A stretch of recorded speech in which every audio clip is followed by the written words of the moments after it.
Have you ever been playing a piece of music, come across a section that's meant to be played really softly, but instead of coming out exactly how you'd imagined, either one of the notes is too loud, or perhaps even more commonly, doesn't make a sound at all? That's the exact problem that we face at the end of Chopin's E minor Prelude. 3 chords that need to be played extremely softly, but without the right technique are really easy to get wrong. And this used to happen to me a lot before I learned a really simple technique to do with how we press the keys down. So why does it actually happen, and why not all of the time? Well, here's my quick warning. In my experience, this most often happens when we do the majority of our practice on an upright piano or a digital piano. These respond slightly differently to our touch, and importantly, every piano has a different feel and a different touch to it. On some digitals especially, the note can sound even with the lightest of touches, whereas a grand wouldn't even be close to sounding with a similar touch. We get used to playing in a certain way on one, and then we move to a grand piano, and that same way of playing just doesn't make the note sound. So why and how can we stop this from happening? It comes down to the hammer action. For a single hammer, there are over 100 moving parts, and when we press a key down very softly, the mechanism which strikes the hammer against the strings may not complete its full cycle. When it doesn't fully complete, the hammer simply doesn't reach the string, and that's when we end up with a note that doesn't make a sound. The solution then isn't simply pressing harder. It's about understanding how this works and adjusting your touch to make sure that the hammer hits the string every single time, even with a soft touch. So if it's not about pressing harder, what actually controls whether it's going to sound or not? So the key to soft playing isn't force, but it's control of the movement, the technique that we're going to learn, but also the speed. It's easy to think that softer means slower or weaker depression of the key. But in reality, it's about how fast the key is pressed down. If the key simply goes down too slowly or inconsistently, the hammer simply won't hit the string. It won't move fast enough to hit the string. The mechanical cycle will not complete.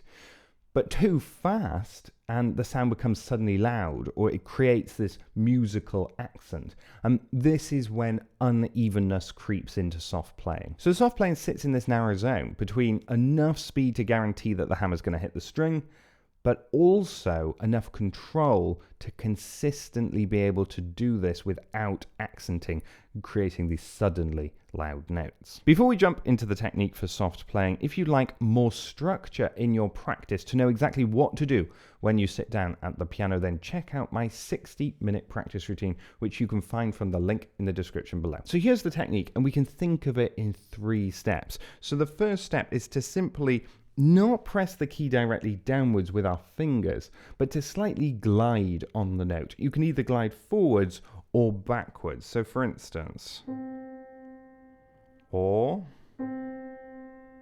let's try it super softly, or. So next is to go down and through. Think of going forwards or backwards, but as you do, go through the key to ensure that you reach the bottom of the key and the hammer has enough momentum to strike the string.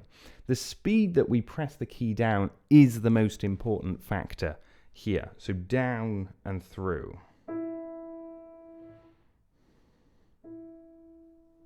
Step 3 is to involve your whole arm and not just your fingers when you're playing softly. So practice using your whole arm to create a movement going down and through rather than just pressing with the fingers. The most important point is this: find the speed that makes the note sound, and then remember the movement using your arm and not just your fingers that made that happen. Now let's test this technique, but with Chopin's E minor Prelude, which has one difference.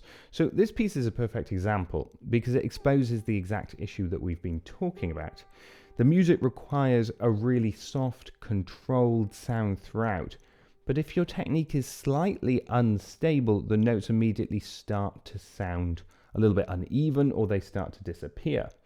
The last 3 chords are marked pianissimo and are spread out over a big area, which adds an additional challenge. think of the gesture that you're going to make between the chords so that you can prepare the movement for the one that's coming up, so that you can move through the keys. When you move through the keys, you can judge your speed better.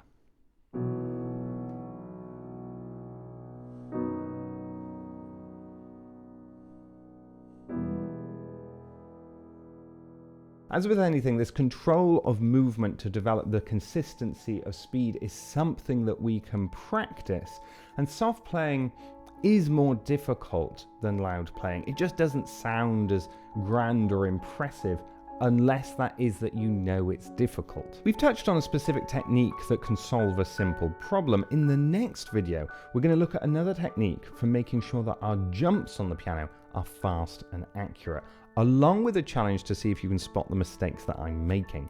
Don't forget to subscribe, and I'll catch you there.